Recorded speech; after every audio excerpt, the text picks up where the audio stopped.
kábíyèsí olódùmarè kábíyèsí fa akíwẹ̀ ló fẹ́ ta lọ́rùn káàkiri àgbàlẹ̀ pátá bó tẹ́ fi wò ní fọ́ èyí tẹ́ fi ń gbọ́ òní di láṣẹ lọ́wọ́ olódùmarè láṣẹ lọ́wọ́ fa pẹ̀lú ìfẹ́ wa fọ́nà arábìnrin kan ni mo rí nípa ọ̀rọ̀ tó ń lọ ìjínigbé láwọn ọmọ tí wọ́n lọ jí gbé ní ilé ìwé tí wọ́n sì jí principal tán pa tíṣà tá a wá ń sọ wípé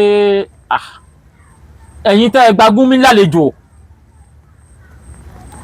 ẹ wá jẹ́jọ́ torí Gúnmi jẹ́ tí gbogbo ayé ti mọ̀ UK lé Gúnmi wọ́n ní mọ́ lu àwọn ọmọ US lé Gúnmi o Saudi Arabia tó ní wọ́n ń jà fún nípa ẹ̀sìn tún lé Gúnmi kí wọ́n lu àwọn ọmọ Gúnmi wà tẹ́rù tí ló ti ń wọ ìlú kankan Gúnmi tí wà tẹ́rù tí wọ ìlú kankan ayé kan nípìnlẹ̀ Ọ̀yọ́ yìí nìbàdàn ẹ̀wà gbè wá alẹ́ fẹ́ bá sọ ọ̀rọ̀ pọ̀ ọ̀rọ̀ wo lè yẹn bọ́dà rẹ̀ ń sọ inú wa dùn pé owó bá ti sọ woman kan náà wá jáde ó dà Christian ni woman yẹn náà wá sọ ṣe fídíò lórí ẹ̀ wọ́n á béèrè question lórí Oríyọmí pé Oríyọmí bó o lẹ ti ṣe tí so fi kú tọ́bẹ̀ fi kún lẹ́yìn tẹ́ sọ pé ẹ̀ ń jà fún ẹ̀tọ́ ọmọnìyàn tẹ́ lórí aráàlú nìyí ṣó yẹ ká máa bá yín nírú ibìkan báyìí ẹ̀yin sọ pé èròǹgbà tẹ́yin fi lọ ni wípé ẹ fẹ́ lọ cover nígbà tẹ́ cover tẹ́ broadcast bọ́ọ̀ tẹ́ ẹ̀ share live broadcast káwọn èèyàn mọ́gbọ́n tẹ́ ń bá Gúnmi sọ ok ẹ̀ tí wọ́n ṣe lọ́wọ́ live broadcast nígbà tẹ́ lọ bá Gúnmi kírẹ́tẹ́gbà tẹ́ dé láti ibẹ̀ bọ́ọ̀ tẹ́ mú report tí Gúnmi kọ ọ̀rọ̀ tó sọ kẹ́ ẹ̀ play fáwọn èèyàn kún ó gbọ́ tó yẹ pé gbàtà tó wá ń béèrè lọ́wọ́ yín pé kí lẹ lọ bá Gúnmi sọ láti wá sọ pé bí ló ṣe dáa ni bí kìíní ẹ ti ẹ̀kọ́ fìgbà kan parọ́ lọ pẹ̀ẹ́rẹ̀ wípé ẹ̀sìn bẹ́ẹ̀ o fọ́tò tí wọ́n yà ń bẹ̀ AI ni o wọ́n gbé orí yín sí fọ́tò ni o nígbò yẹ padà jẹ́wọ́ mo ti làwọn fídíò ẹ̀ sẹ́yìn tí a ti padà jẹ́wọ́ pé ẹ wà ń bẹ̀ tí a padà sọ pé àwọn bí ló ṣe dáa náà ni bí ìyàwó ṣe ní jẹ wá ni bí ogun òṣèlú Ọ̀yọ́ state ni ṣùgbọ́n àwa dúpẹ́ lọ́wọ́ yín o pẹ̀lú ogun British tẹ́ ẹ ṣe ogun ti padà wọ Ọ̀yọ́ state o wọ́n ti padà kọ́ àwọn èèyàn lógun mọ́sọ̀ o àwọn ọmọ ọlọ́mọ wọn ò tí kó wọn lẹ́dìí sí o wọn ò kó wọn lẹ́dọ̀ọ́lá o tíṣà tí wọ́n pa mass tíṣà tí wọ́n pa wọ́n ti pa gbé o ẹ jẹ́ àyọkọ́ gbọ́dọ̀ arábìnrin torí mọ̀ ọ̀rọ̀ arábìnrin wa láti fi jẹ́rìí ọ̀rọ̀ ni ọ̀pọ̀lọpọ̀ tá a ti sọ fún ta lọ́hùn àbùkù ìrẹ́ alágbájá ni àbùkù ìrẹ́ Oríyọmí ni ó sì jókòó nìkan ní sọ ọ̀pọ̀lọpọ̀ orí tá a rí àwa kẹ́sìpẹ́ wà náà kó ìròyìn Oríyọmí ṣùgbọ́n tó ṣẹlẹ̀ ní pé ẹ ń bá lòun nífẹ̀ẹ́ aráàlú tó ẹ pójú gbogbo aráàlú ni ọ kò gbúdọ̀ mọ́ involve ara rẹ̀ ní nǹkan tí ò da táwọn kan kóra wọn jọ tí wọ́n ń ṣe táwọn yẹn ò sì mọ̀ pé táwọn ṣe ò da táwa rí ìwọ tó wẹ́ pé èèyàn dáadáa ni ó ń bẹ̀ irú ìwọ tó péré lẹ́yìn dáadáa yẹn tó bá lọ bẹ̀ ó yẹ kó wá tàṣírí wọn jáde ni kí wá ṣe pé ìkẹwàá ṣe irú rẹ̀ kí wọ́n lọ tó wá lọ bá wọn lọ bẹ̀ kí ẹ ti wá sọ̀rọ̀ nídà kọ́ńkọ́ ẹjá gbọ́n tálábìnrin sọ kó dàbẹ́ ni pé mò ń pa mò ń gbé. Ọlọ́run mà dáríjì mí kẹ̀ àbájọ bíbélì ní ẹ wádìí ohun gbogbo dájú kẹ́ di èyí tí ṣe òtítọ́ mú nígbà tí Gúnmi wá sí Ọ̀yọ́ state mo jáde nígbà yẹn pé ẹ̀yin bàbá wa nínú ìgbàgbọ́ ẹ máa sọ̀rọ̀ àwọn tó jẹ́ muslim náà máa ń sọ̀rọ̀ kí ni wọ́n rí táwa ò rí you know I came out that time I talked wọ́n kàn di àárín méjì kan làwọn kan gbé picture jáde pé Oríyọmí Hamzat wà ní meeting yẹn sincerely mi ò comment mi kankan mi ò sọ anything but mo kàn sọ mo ní àwọn èèyàn burú mo náà lọ crop picture wọn àfi bí mo ṣe wá ń rí pé tí mo listen sí station wọn mi ò dẹ̀ rò pé àì wọn náà lò he was saying he was at the meeting wọ́n dẹ̀ justify meeting yẹn ṣé ẹ mọ̀ pé I need the questions láti bi àwọn Muslims we have questions to ask the Muslims because àwọn Muslims ẹgbẹ́ wọn náà kígbe jáde sí meeting Ọ̀yọ́ state tó wáyé ńgbà yẹn tí Gúnmi wá so a dẹ̀ ti rí àwọn kan tó ní meeting yẹn pé kò sí aburú kankan about that meeting so nígbà tí mo wá gbọ́ mo ṣe ní kọ́lọ́run dáríjì mi torí mo sọ mo ní kíni mo ní photoshop ni bá ti ní mo pa àwọn èèyàn lè bà yẹn lórúkọ jẹ́ ṣá mo ní photoshop ni until I heard from the horse's mouth that he was at the meeting and he was justifying the meeting ṣé kò wáyé ká béèrè lọ́wọ́ Alhaji Oríyọmí Hamzat because an average right-thinking Nigerian ó mọ̀ nǹkan tí Gúnmi stand for a man that can boldly come out and oppose Americans intervention America's opposition for Sharia law a man that can single-handedly and boldly come out to oppose America's òyìnbó dé A man that can single-handedly and boldly come out to oppose American stand against Sharia law. So if Alhaji Oriyomi now is saying he was at the meeting and Beka Fokobale, come worry, meeting here, it's about security and religion. That was what he said that I heard. So there was nothing to panic about. Now it's Alhaji Oriyomi saying that everything Gumi stands for or represents all goes well with him.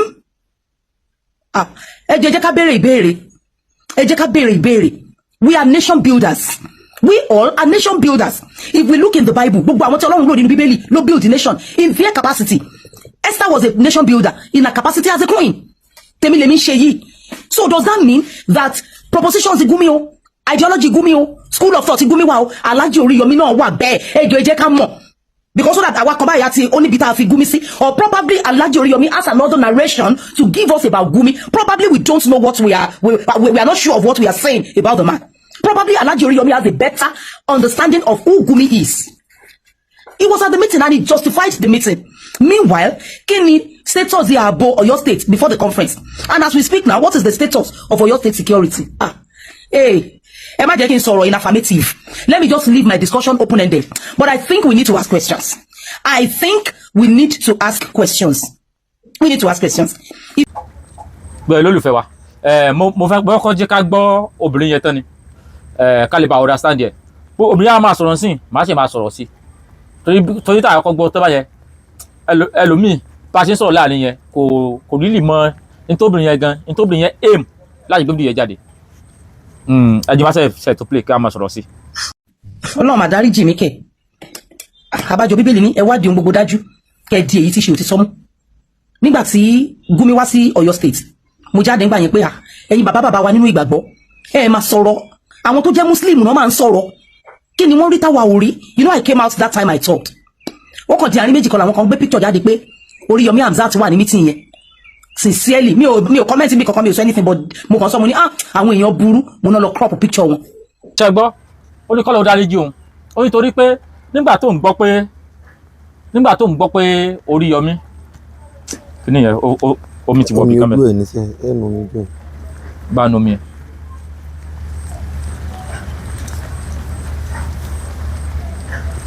Then ẹ lè mọ́ kọjú ẹ̀ sókè mọ́ ẹ bọ́rọ̀ ló ń sọ ṣe fídíò ṣe ṣe pé a ní ìdí fídíò ẹ kàn dojú ẹ̀ bulẹ̀ kó mọ tí a ṣe fẹ́ play ẹ̀ lẹ́tọ̀ dojú ẹ̀ sókè. Tí a ṣe fẹ́ pọ̀sẹ̀. Àfi bí mo ṣe wá rí. Ó ní kọ́lọ̀ dáríjì òun. Ó nígbà tó ń gbọ́ wípé táwọn èèyàn sọ pé Oriyomi wà meeting, Oriyomi wà nípa kan, ó mọ̀ pé kò possible ní pé bó Oriyomi ó ṣe wà ní meeting pẹ̀lú Gumi. Ó láwọn èèyàn gbé kiri, ó lóun gẹ́ bá wọn jiyàn pé ẹ crop picture yìí ni kò possible kò Oriyomi lẹ́yìn tó jẹ́ ajàfẹ́tọ̀ọ́ ọmọnìyàn, lẹ́yìn tó jẹ́ onífẹ̀ẹ́ aráàlú. Ó ní kò possible. Ó láfi bó ṣe ń gbọ́ tí Oriyomi fún rẹ̀ sọ wípé àwọn wà meeting. Ó lè wà shock pé kí Oriyomi lọ sí ń bẹ̀.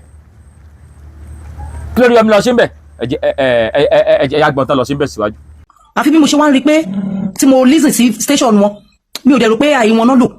He was saying he was at the meeting. But then justify meeting yẹn. Ṣé ẹ mọ̀ pé I need the questions láti bi àwọn Muslims. We have questions to ask the Muslims. Because àwọn Muslims ẹgbẹ́ wọn náà kígbe jáde sí meeting Ọ̀yọ́ State tó wáyé ńgbà yẹn tí Gumi wá. So a dẹ̀ ti rí àwọn kan tó ní meeting yẹn pé kò sí aburú kankan about that meeting. Ṣé gbọ́? Ó lè ní question láti béèrè láti ask àwọn Muslim. Then gbogbo ní tàn sọ yìí ó yẹ káwọn Christian body sóòsì dìde sí. Kí àti bluetooth ó yẹ kó dìde sí.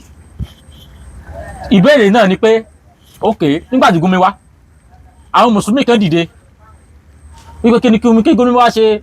Gumi táyé pé ó ń dayé rú ni agbórígbà àwọn Boko Haram ni kí ló wá ṣe. Ok Oriyomi náà dẹ̀ pé ní good Muslim, ó sì wà láwọn tí ó gba Gumi lálejò. Ok ẹ̀yin Muslim kan pariwo pé Gumi ó pààyàn ó wá kí ló wá ṣe, Gumi agbórígbà ni kí ló wá ṣe. Mùsùlùmí tàwọn tó Oriyomi àwọn sọ pé ọmọ ìyá àwọn ni ipa àwọn fẹ́ gbà lálejò, àwọn fẹ́ gbọ́n tó fẹ́ wí. Wọ́n ní kan náà làwọn tí a rí pé a nílùú kọ́sẹ̀ láti bí wọ́n báyìí. Èwo ni ká tẹ̀lé sẹ́yìn mùsùlùmí ti Gumi ní ká gbàgbọ́ ni pé Gumi ọmọ ìyá yín ni Gumi tí Amẹ́ríkà ti lé tí UK lé tí US lé tí wọ́n ti lé gbogbo òlú lágbàáyé táyé pé nílẹ̀ Haúsá gan àwọn Haúsá gan ò fẹ́ rí táyìn wá gbà lálejò sẹ́yìn ṣé ẹ̀yin ni ká gbàgbọ́ ni wípé life wá save lọ́wọ́ Gumi pẹ̀lú gbogbo atrocities Gumi to perform àbẹ́ àwọn mùsùlùmí apá kejì táwọn sọ pé kí Gumi wá ṣe ipa gbogbo ìwà bandit ni ẹjọ́ ta ni ká gbàgbọ́ ẹ̀yin mùsùlùmí ẹni dáhùn burúkú fún ẹni dáhùn gidi fún wa ìbéèrè òdélẹ̀ sára yín Gumi ni àbí ìsára yín Oríyọmí ti jáde ó ní Gumi lára yín ni ó lọ́mọ ìyájọ́ ni yín ó ìtòwẹ́ làwọn ti gbà lálejò ẹ̀yin Akégbàgold ẹ̀yin náà wá jáde kẹ́ ẹ wá sọ fún wa ẹ̀yin Mùdírù Mọ̀ríkàsì ẹ jáde kẹ́ ẹ sọ fún wa ìwé ìyẹ̀wò Gumi ṣé mùsùlùmí ara yín ni àbí ká tó mọ rẹ́yìn mùsùlùmí pẹ̀lú ojú ọ̀tọ̀ báyìí bóyá ẹ̀yin kan bandit ẹ̀yin kò bandit ìyá wa ojú òní tí yín o ẹ sọ̀rọ̀ yín lọ. ó gbà tí mo wá gbọ́ mo ṣe ní kọ́lọ́run dáríjì mi torí mo sọ mo ní kí ni mo ní photoshop ni bá sì ni mo pa àwọn èèyàn lè bà mí lórúkọ jẹ́ ṣá mo ní photoshop ni until I heard from the horse's mouth that he was at the meeting and he was justifying the meeting. Ṣé kò wáyé ká béèrè lọ́wọ́ Alhaji Oriyomi Hamzat because an average right-thinking Nigerian ó mọ nǹkan tí Gumi stand for, a man that can boldly come out and oppose Americans' intervention. ṣé ń gbọ́ wọ́n ní Oriyomi jáde ó dẹ̀ ń justify meeting yẹn pé kò sí nǹkankan ọmọ ìyá àwọn ni Gumi èèyàn gidi ni ó fẹ́ bá wọn sọ̀rọ̀ láàrin àwọn Boko Haram ni bí wọ́n ṣe bí ogun ọ̀sẹ̀ ní jà ilẹ̀ Yorùbá tó gbòòrò níjà Islam ni obìnrin wá sọ pé Gumi wo l'Oriyomi sọ ṣé Gumi tó jáde tó ń sọ fún Amẹ́ríkà lórí iṣẹ́ Amẹ́ríkà pé tí Amẹ́ríkà sọ pé àwọn ò fẹ́ ṣẹ̀ríà tí Gumi oppose Amẹ́ríkà lórí iṣẹ́ wọn pé wọ́n ní láwọn ò fẹ́ ṣẹ̀ríà.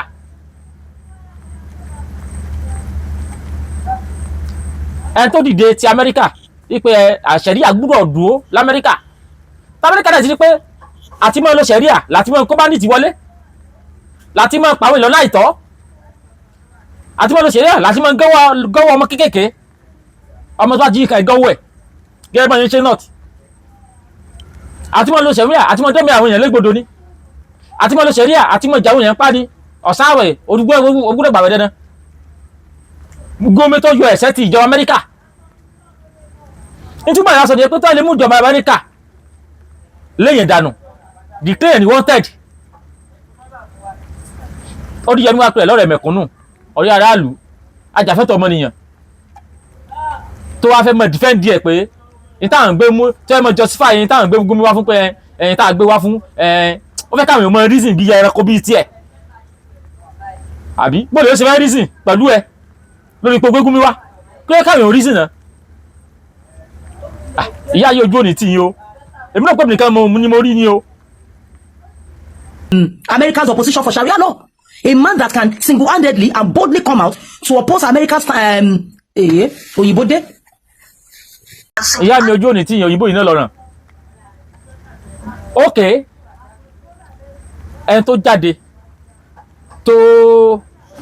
tó sọ wípé Amẹ́ríkà àwọn fẹ́ lo ṣẹ̀ríà lọ mbẹ́ t'Amẹ́ríkà rí bí ọ̀tá tí wọ́n lé dànù UK lé dànù Saudi Arabia lé dànù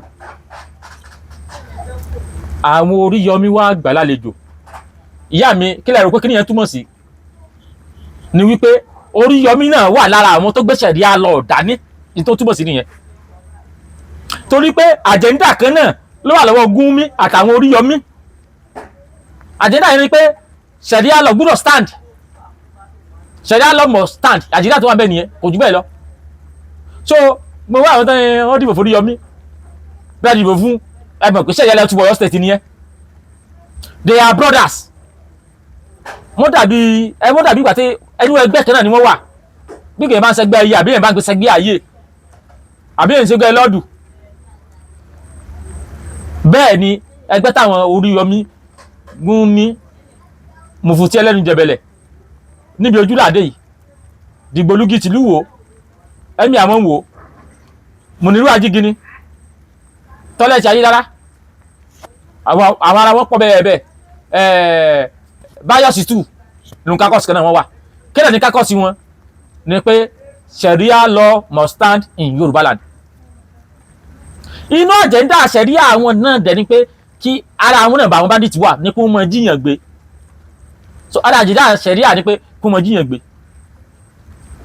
So bóyá tó ní wọ́n sọ fún wọn sí ni pé òun support Sharia Oríyọmí fẹ́ support Sharia kó mọ́ support jínigbé.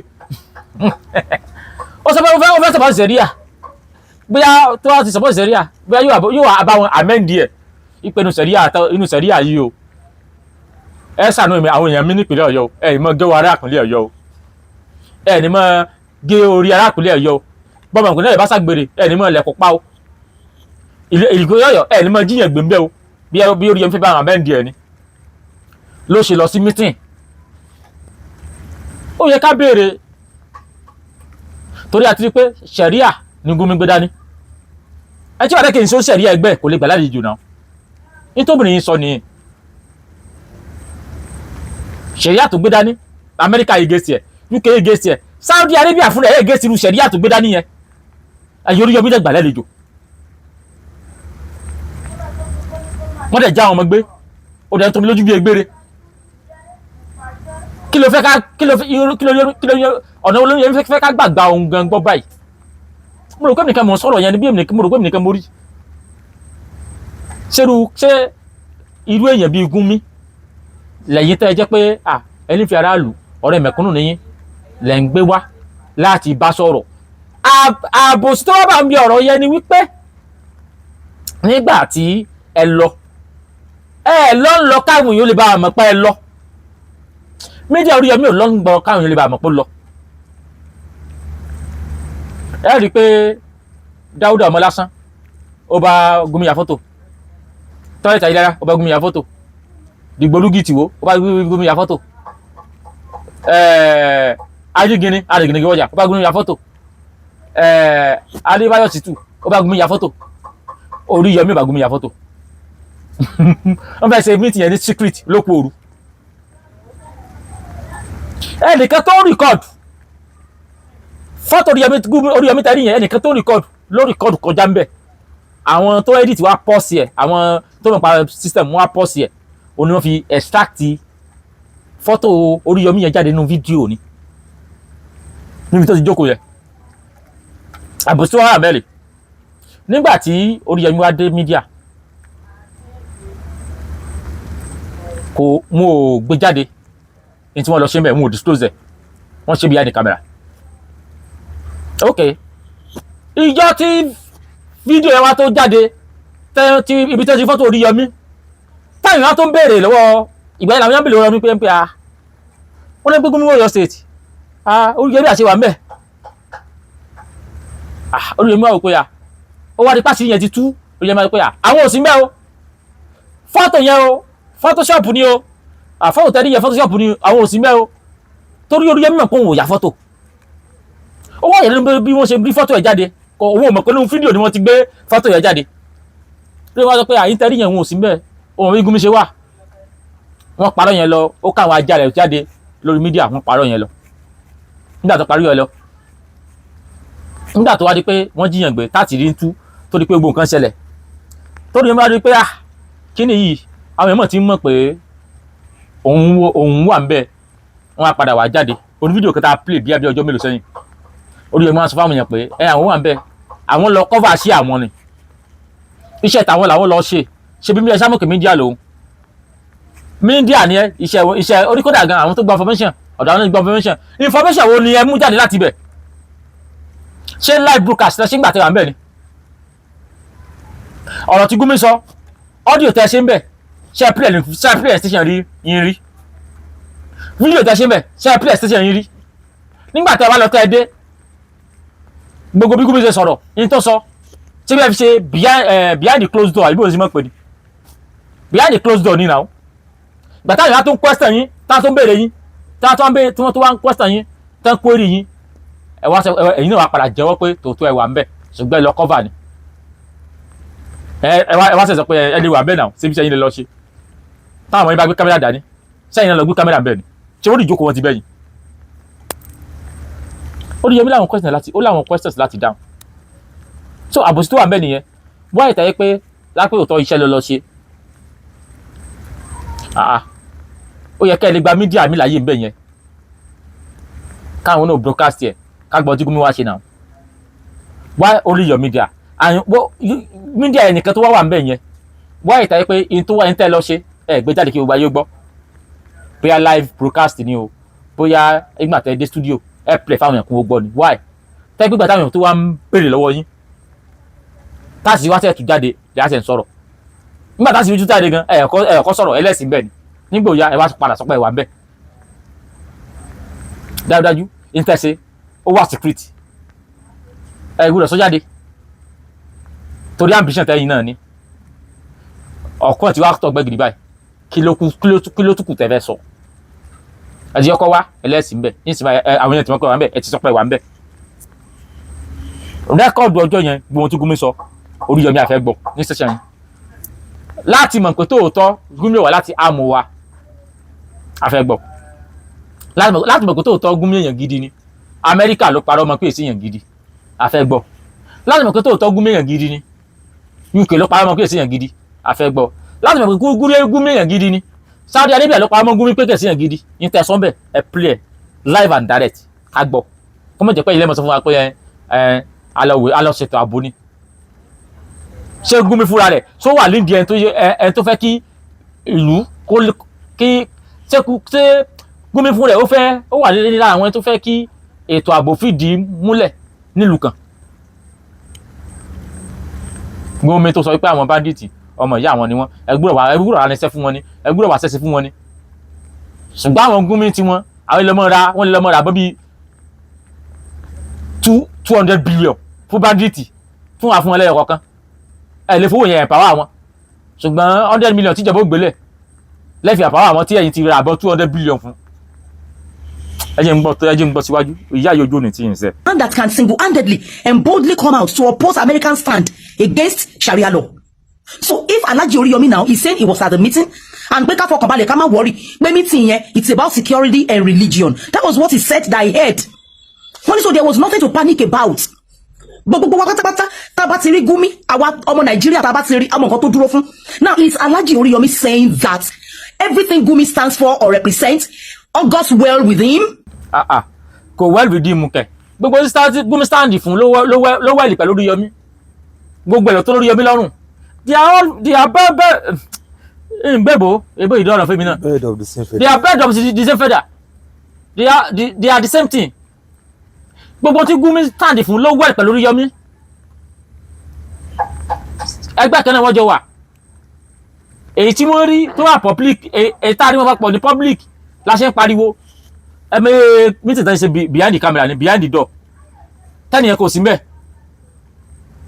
Ìyá mi ojú òní tí yìí ìtàkà náà bèèrè yẹn pé ṣé gbogbo tí Gumi ṣe ṣé gbogbo wà tí Gumi ń wù gbogbo ìka àbùkù ìka dàlúrú ìka ajínigbé tí wọ́n náà ti Gumi káàkiri àgbáláyé ṣé gbogbo ẹ̀lọ́ tó yọ mi lọ́rùn bẹ́ẹ̀ ni ó tẹ́ lọ́rùn tí ó bá tẹ́ lọ́rùn ní báyìí gbé Gumi dé tápẹ́ òjò nìyẹn rapọ̀ tẹ́pẹ́ sí mítì yẹn yóò yára ni pé láíláí òun Oríyọmí lòun Oríyọmí Hamzat ntí wáyé sì mò ń sí ní ọ̀rẹ́ aráàlú olóòtítọ́ ènìyàn gbẹdúrà wáyé sì mò ń sí ni pé òun ò sí ń di aburú rí so ó yẹ kó ní bí Gumi ṣe dé yẹn tán yẹn pé ó yẹ kó yọ rẹ̀ ní pé mi ò sí mẹ́ẹ̀ but the same thing gbogbo fanatics.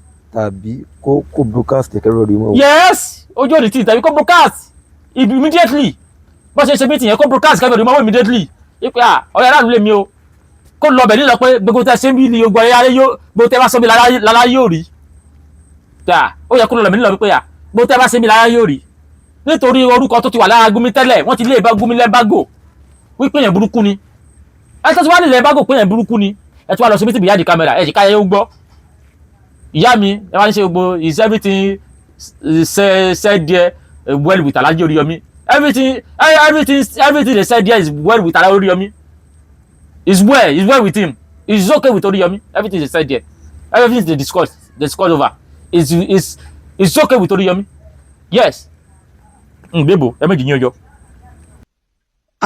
ẹ jẹ́ ká béèrè ìbéèrè we are nation builders We all are nation builders. If we look in the Bible, gbogbo àwọn tí Ọlọ́run lò nínú Bíbélì ló build the nation in their capacity. Esther was a nation builder in her capacity as a queen. Tèmi lèmi ṣe yìí. Oríyọmí ò build the nation o, kò build the nation o. Lójú gbogbo àwọn èèyàn, ó fọ́n aṣọ ẹ̀pọ́n bí ó ń build the nation. Òun nífẹ̀ẹ́ àwọn ọmọ kéékèèké, òun nífẹ̀ẹ́ aráàlú ni. But pẹ̀lú bí ó ti ń ṣe tẹ́lẹ̀ lèmi ò mọ̀ o. Pẹ̀lú èyí tí mo rí yìí o, láti lọ́mọ ṣe meeting pẹ̀lú Oríyọmí, pẹ̀lú Gumi meeting destroy the nation, Oríyọmí ò build the nation o. Even kò ní characteristics of a good leader. He cannot even be a good leader. Wọ́n olójú òní lajú ẹ̀lẹ́kí tálùbọ̀ kó wọ̀. Àti lajú wálẹ̀ sí kàlùbọ̀ Gumi kó wọ̀. Àwọn oníkótàlùgọ́ Gumi kó wà búwà lórí. Àwọn bọ̀ wà lójú, òun náà làwọn Oríyọmí. Ṣé fẹ́ pa wá tán ni? Ẹni tó di US tẹ́ ilé ilẹ̀ bá gbò burúkú lórí. Saudi Arabia tẹ́sì ti wá. UK Saudi Arabia lẹ́ẹ̀ ẹ̀bágò burúkú. Ipa ni ẹ̀ṣẹ̀ yẹn gidi. Mú wa lùwà mọ́.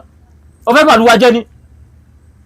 Àwọn alẹ́ Hausa wọ́n sáré kíjókíjó lórí Gumi.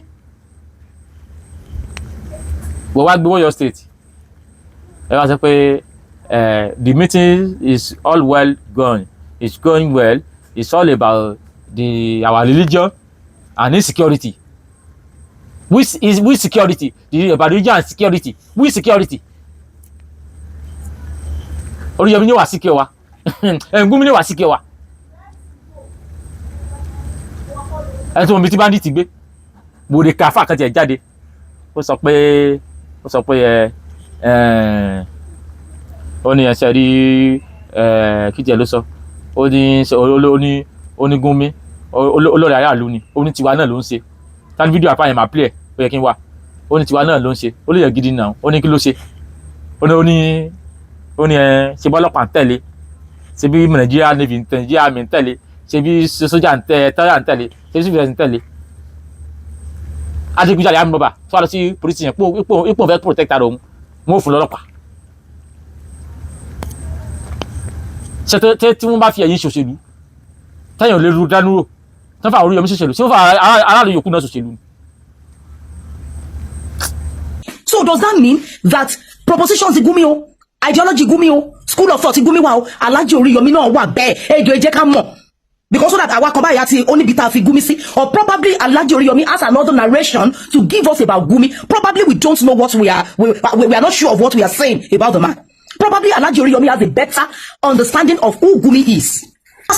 Ohun tá à ń béèrè náà nìyẹn. Ó lè ṣe kọ́ pé Oríyọmí ní better understanding irú èèyàn tí Gumi jẹ́ tí àwa yòókù ó mọ̀. Irú àníyàn gidi tí Gumi ní táwa yòókù ó mọ̀. Dẹ̀rù kó Oríyọmí jáde kó wá sọ fún wa kó mọ̀ fi wá sínú òkun. Torí Oríyọmí sọ pé rẹ̀ ó lọ́ọ̀rẹ́ aráàlú lòun. Kódà olóhùn fẹ́ ṣe gómìnà olóhùn dẹ̀ tó lu ṣe. Ó ní kódà ẹ̀mí àwọn èèyàn jóun lójú gan. Kódà tí ń tomi lójú bí egbére. Ẹ pé ó ní well understanding about Gumi. What we don't know about Gumi that is private to Oríyọmí, which Oríyọmí can come out boldly and explain to us. We are ready. Tó wá ní nǹkan kan tó lè sọ fún wa nípa Oríyọmí nípa Gumi láti convince wa nípa èèyàn báyìí ni o tiwa ló sì ń ṣe o àwa là mọ̀ ẹ kó Oríyọmí jáde kó sọ níta nítorí ẹ̀ wọ́ọ̀dì ẹ̀ náà nìyẹn kó wá sọ fún wa. That one is explain ìyẹn ó ṣe ṣàlàyé. He was at the meeting and he justified the meeting. Meanwhile, Kini status the Abo Oyo State before the conference. And as we speak now, what is the status of Oyo State security? Hey. Ṣẹ́gbọ́n tó mi yẹn sọ. Ìyá orí ò ní kú láíláí. Ó ní Kini status Abo Oyo State before the meeting. Okay, after the meeting, kí wàá tún status Abo Oyo State? It's a very good question. Ìbéèrè tó dáa ni. Okay. Ká ní tòótọ́ Oríyọmí ìwà àtàwọn Dáúdà ọmọ lásán Olúwo tọ́lẹ̀tì Ayílára níbi ojúlàdé yìí ọ̀tá ajé gbogbo apẹ́ tòótọ́ ní ti gbé lọ tìmítì fún ni pé kí ilẹ̀ Yorùbá má bàa dàrú kó má bàa jí wa gbé ni ok tìmítì yẹn tó rẹwà successful àdúpẹ́ wọ́n tọ̀ fí pé ó tún wá sóògùn mọ́sọ̀ tún wá pààyàn ègé tó dá nílẹ̀ what's the essence of the meeting. Orí Gumi sábà àwọn Boko Haram ó máa ń bandit ok ẹ̀yin náà ti wá ṣìpẹ̀ fún wa nìyẹn ẹ ti bẹ Gumi pé kó bá àwọn Boko Haram sọ̀rọ̀ kẹ́ bẹ́ẹ̀ sọ pé bá ń bá dì sọ̀rọ̀ kó má pa wá lẹ̀ Yorùbá.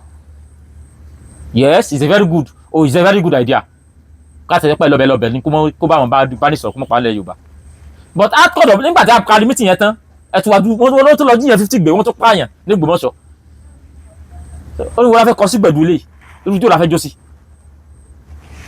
What is the outcome of the meeting? Dájúdájú kò kí n sọ̀rọ̀ ààbò wa lẹ lọ sọ ń bẹ̀ ẹ lọ bẹ̀ láti lọ sọ ọ̀rọ̀ nǹkan mi lẹ lọ sọ kì í sọ̀rọ̀ ààbò tiwa tèmi àti yín ni wọ́n lọ sọ ń bẹ̀ yẹn nǹkan mi wọ́n lọ sọ. Bí ọ̀rọ̀ ẹ̀sìn ni wọ́n lọ sọ o gbàgbé kó jẹ́ ọ̀rọ̀ ṣẹ̀ríà o àìbí wọn sì máa pa wá lọ nítorí ìkókó pẹ́ lọ sọ nìyẹn tó yẹ pé tákìtò tó meeting yẹn fẹ́ work ni gẹ́gẹ́ bẹ́ẹ̀ ṣe process meeting yẹn sí wa pé ẹ lọ sọ̀rọ̀ ààbò ni kò kì í after the meeting lẹ́yìn kó tó wá pa wá mọ́ nípìnlẹ̀ Ọ̀yọ́. Ẹ má jẹ́ kí n sọ̀rọ̀ in affirmative. Let me just leave my discussion open-ended. But I think we need to ask questions. We need to ask questions. Ìyá mi ojú òtítì ẹ fọ̀rọ̀ lẹ̀ káwa bá parí ẹ̀. Torí bá a tún ṣe ń ṣètò yìí àwọn kéèyàn tí wọ́n pé àwa tá à ń ṣètò ti wá pọ̀ ẹ̀ta Ọlọ́run ẹ̀ ṣe pípa kan ẹ̀ṣàwó kan. Then gẹ́gẹ́ bí Oríyọmí ṣe wá ń claim wípé ọ̀rẹ́ aráàlú lòun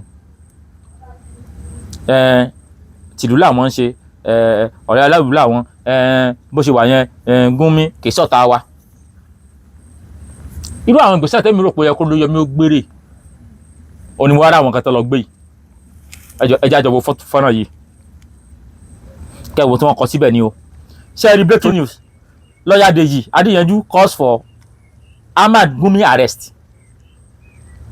Ṣẹ́rí lọ́ọ̀yà kan ní Dèjì Adéyẹmí ẹ wo fọ́tò yẹn ó kọ̀ fún Gumi wípé kún arrest Gumi immediate.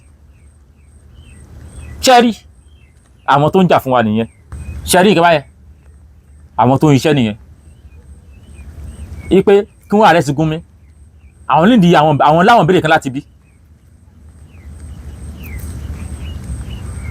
Ẹ wá dákun bí a ti arrest Gumi ẹ gbọ́dọ̀ arrest Oríyọmí náà ẹ arrest muftilu wo Dáúdà Ọmọlásán ẹ arrest Olúwo ẹ arrest níbi Ojúládé Wàsírí Ìwò ẹ arrest Muniru Ajígini ẹ arrest Tọ́lẹ̀tì Ayélára ẹ arrest Báyọ̀ Ṣìtù gbogbo àwọn tẹ arrest nìyẹn o gbogbo human right torí àwọn tí wọ́n jọ lọ ṣe meeting nìyẹn. wọ́n gbọ́dọ̀ wá ṣàlàyé ohun tí wọ́n wá ṣe ní UI ohun tí wọ́n sọ. Lọ́yà Adédèjì and his team ẹ̀yin human right this is the right thing to do kìí ṣá gbogbo pátá lẹ́gbọ́dọ̀ ẹ wà arrest wọn lẹ́yọ kọ̀ọ̀kan ẹ wà béèrè tí wọ́n meeting yẹn dálé lórí a gbọ́dọ̀ mọ̀ èyí tí meeting yẹn dálé lórí fọ́nà ogun bá ti wá jẹ́ the same thing láàmú ìmọ̀ bóyá òótọ́ ni ẹni tí wọ́n sọ bẹ́ẹ̀ bọ́tọ́ wọn bá ti yàtọ̀ síra wọn ẹ ti mọ̀ pé àwọn gan ni ẹ ti mọ̀ pé wọ́n lẹ́bọ lẹ́rù kò lẹ́ ní ìkáwá bá wọn fà mọ́ á ti mọ̀ pé wọ́n lẹ́bọ lẹ́rù báyẹn. Gbogbo ẹ̀yin ajẹ̀fọ́tọ̀ ọmọnìyàn barrister Adéyanjú Adédèjì ojú òní tíyìn kẹ̀yìn gómìnà kẹlẹ́ arrest gbogbo àwọn tọ́yà jẹ́ sẹ̀ríà something yẹn jihadist yẹn àwọn mùsùlùmí gbogbo wọn pátá níbi Ojúládé yìí Oríyọmí ni o gbogbo wọn pátá ẹ gbúdọ̀ arrest gbogbo wọn kẹ́ ẹ fọ̀rọ̀ ráwọn lẹ́nu wò àní ẹ̀ tó wọn mọ́lẹ̀ àní ẹ̀ pa wọ́n ṣùgbọ́n ẹ gbúdọ̀ fọ̀rọ̀ ráwọn lẹ́nu wò torí àwọn náà àwọn ni wọ́n gbé Gúnmi wá Gúnmi ò lóun fẹ́ wálẹ̀ yìí àwọn ni wọ́n wá páwọn fẹ́ bá sọ̀rọ̀ nígbà tó ti wá fẹ́ bá sọ̀rọ̀ káàdì pé àpẹ̀yìndà ọ̀rọ̀ tí wọ́n wá sọ pípa náà tó fi wá ṣe ó yẹ kẹ́ arrest wọn ó yẹ kẹ́ interrogate àbí wọn sì mọ̀ pé bẹ́ẹ̀ sì interview wọn ni wá sí station yín ẹ̀yin DSS a gbọ́dọ̀ mọ àbábọ̀ tí wọ́n wá ṣe ní meeting tẹ́ pé ń gbá meeting tán wá ṣe nílẹ̀ Yorùbá nípa security tẹ́ pé lẹ́yìn ìgbà náà wà náà tó wá padà wá jí wa láwọn ọmọ kó tó ti wá padà ń pa wá